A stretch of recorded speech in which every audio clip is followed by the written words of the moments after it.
रहस्यमयी कहानी शैतानी रस्में। निकी अपना खाना खत्म करके कमरे की ओर जाने वाली थी, तभी सुमित्रा ने उसे रोकते हुए कहा कि उसे अभी निमंत्रण देने जाना है। जब निकी ने सवाल किया कि इतनी रात को किसको निमंत्रण देने जाना है, तो रचना बोली, डायन को। रचना की बात सुनते ही निकी ने हैरानी भरी नजरों से सुमित्रा की तरफ देखा और बोली, डायन?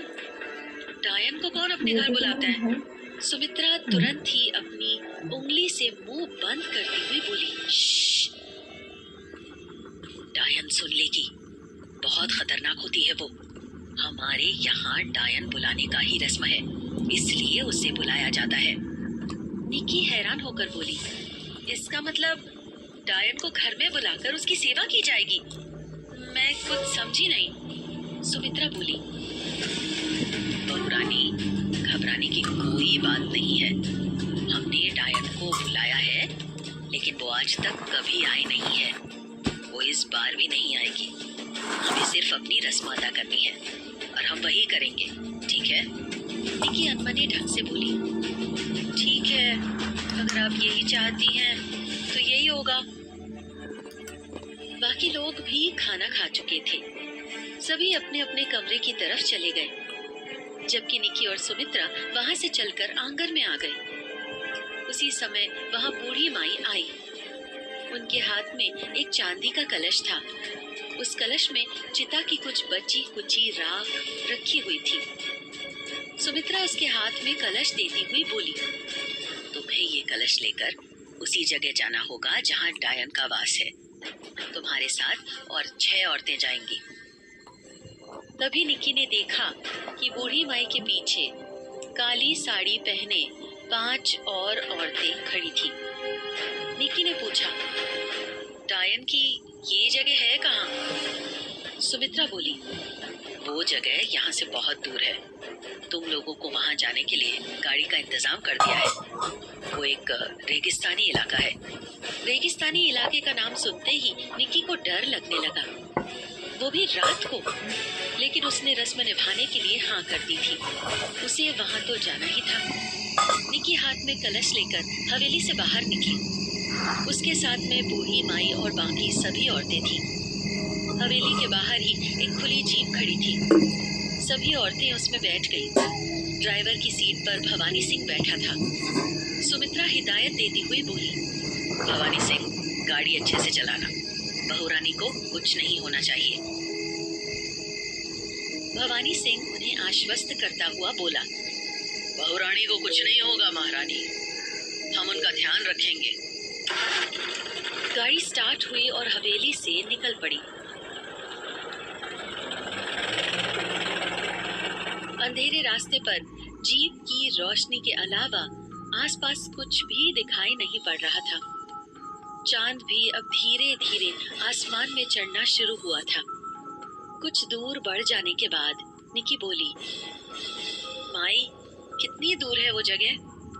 बूढ़ी माई बोली, यहाँ से बहुत दूर है बहुरानी, अभी तो 2 घंटे का रास्ता है, बॉर्डर से सटा इलाका है। निकी हैरान होकर बोली, माई, जब मालिक यहाँ हैं, उनका वास भी यहाँ है, तो फिर वो डायन वहाँ इतने दूर क्या कर रही है? तभी एक औरत बोली, असली बात तो ना पता है बहुरानी, लेकिन इतना जरूर पता है कि मालिक उस डायन को अपनी बहन मानता है और वो जगह उस डायन का ससुराल है। सुना था कि कई वर्षों पहले वो जगह काफी हरी भरी थी, लेकिन वो डायन अपने ही ससुराल वालों को खा गई और मालिक के प्रकोप के कारण वो जगह अब रेगिस्तान बन गई है। निकी मन ही मन बोली, क्या कहानी बनाई है लोगों ने।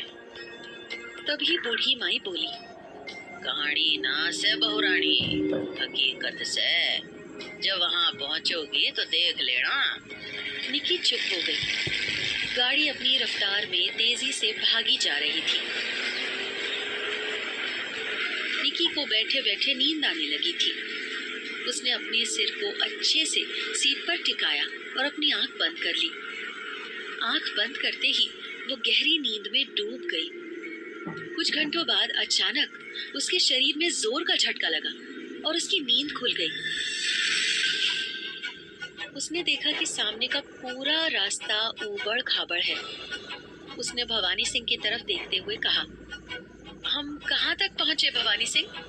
भवानी सिंह बोला, बहुरानी, उस रास्ते के खत्म होते ही रेगिस्तान का इलाका शुरू हो जाएगा। हमें आधा घंटा और अंदर चलने के बाद वो जगह दिखाई देने लगेगी। निक्की बोली, तुम्हें ये जगह याद है? रास्ता भूले तो नहीं हो? भवानी सिंह बोला, जब आप वो जगह देखेंगी बहुरानी तो आप भी नहीं भूलेंगी। निक्की चुप हो गई। जल्द ही रेगिस्तानी इलाका शुरू हो गया।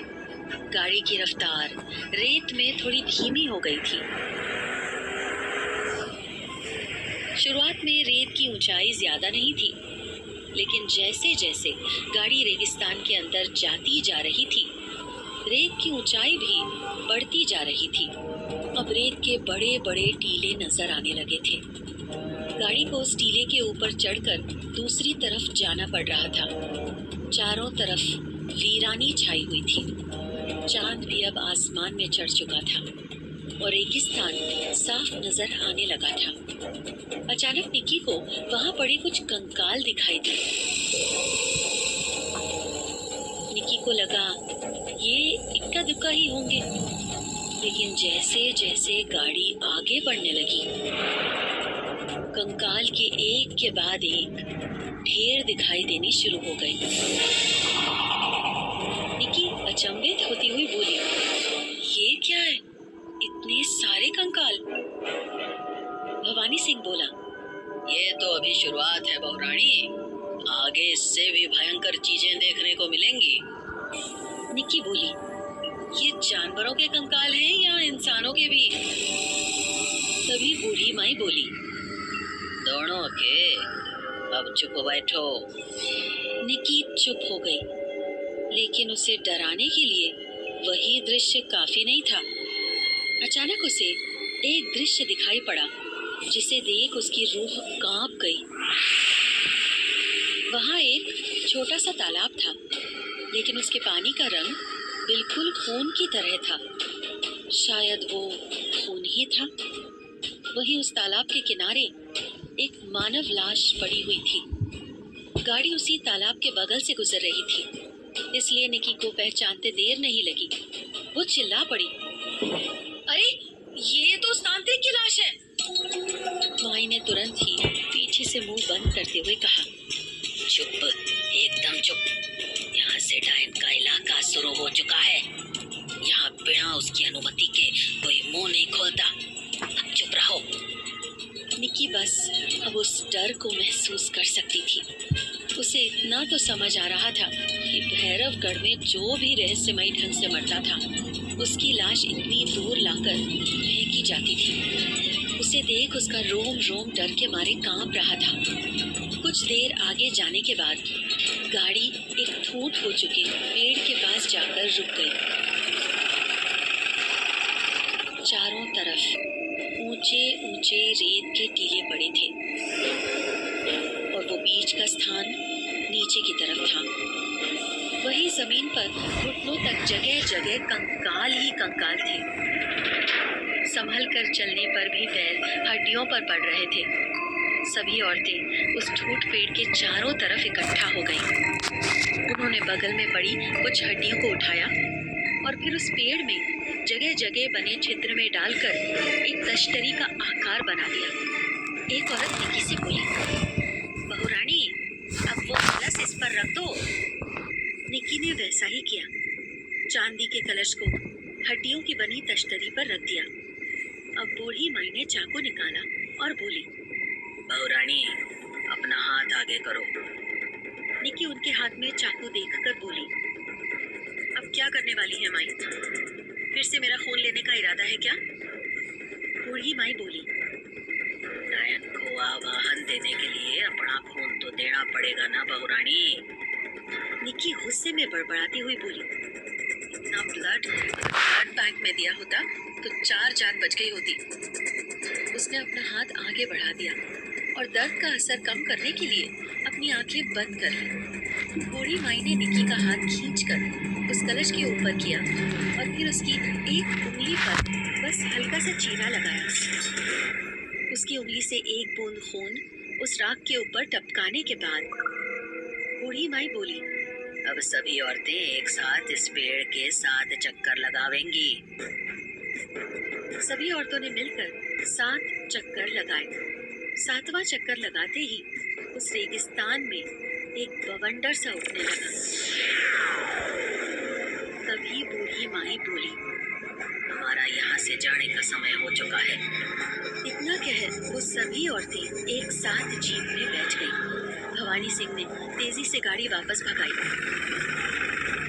दूसरी तरफ रेगिस्तान में बवंडर ने विशाल रूप धारण कर लिया था।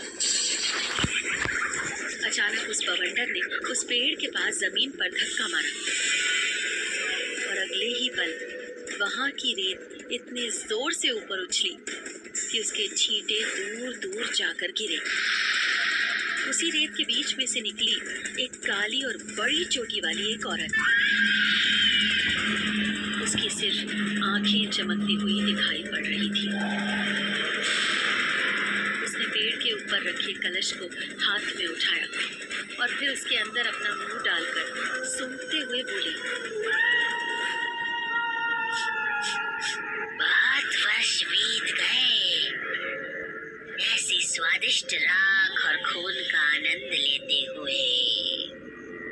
इस रेगिस्तान में सिर्फ रेत से सने खून ही चखने को मिलते हैं। अब समय आ गया है कि फिर से स्वादिष्ट खून का आनंद लिया जाए।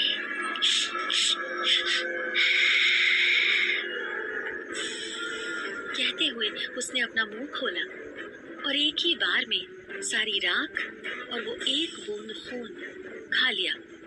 वही भवानी सिंह की जीप काफी आगे निकल चुकी थी। डायन ने जीप की तरफ देखते हुए कहा, मालिक के आदेश पर मुझे भी भैरवगढ़ पधारना ही होगा। वो आसमान की तरफ देखकर चिल्लाई, भैरवगढ़वासियों, मैं आ रही हूँ, मेरे स्वागत को तैयार रहना।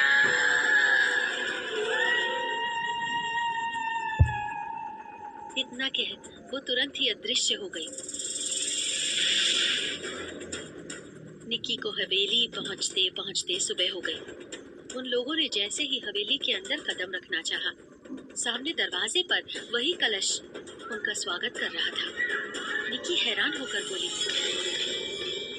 ये कलश तो हम लोग रेगिस्तान में छोड़कर आए थे, फिर यहाँ कैसे पहुंचा? बूढ़ी माई ने जैसे ही कलश देखा, उसका पूरा शरीर कांपने लगा। उसने दबी हुई आवाज में कहा, लगता है डायन ने हमारा निमंत्रण स्वीकार कर लिया है इस बार। अब वो हवेली में जरूर आवेगी। ये सुनते ही निक्की और बाकी औरतों के होश उड़ गए। क्या सच में डायन ने निमंत्रण स्वीकार कर लिया था? पीयूष और निक्की की बढ़ती नजदीकियों का इन शैतानी रस्मों पे क्या असर पड़ेगा? क्या होगा इस कहानी का अगला पड़ाव? जानने के लिए सुनिए अगला एपिसोड।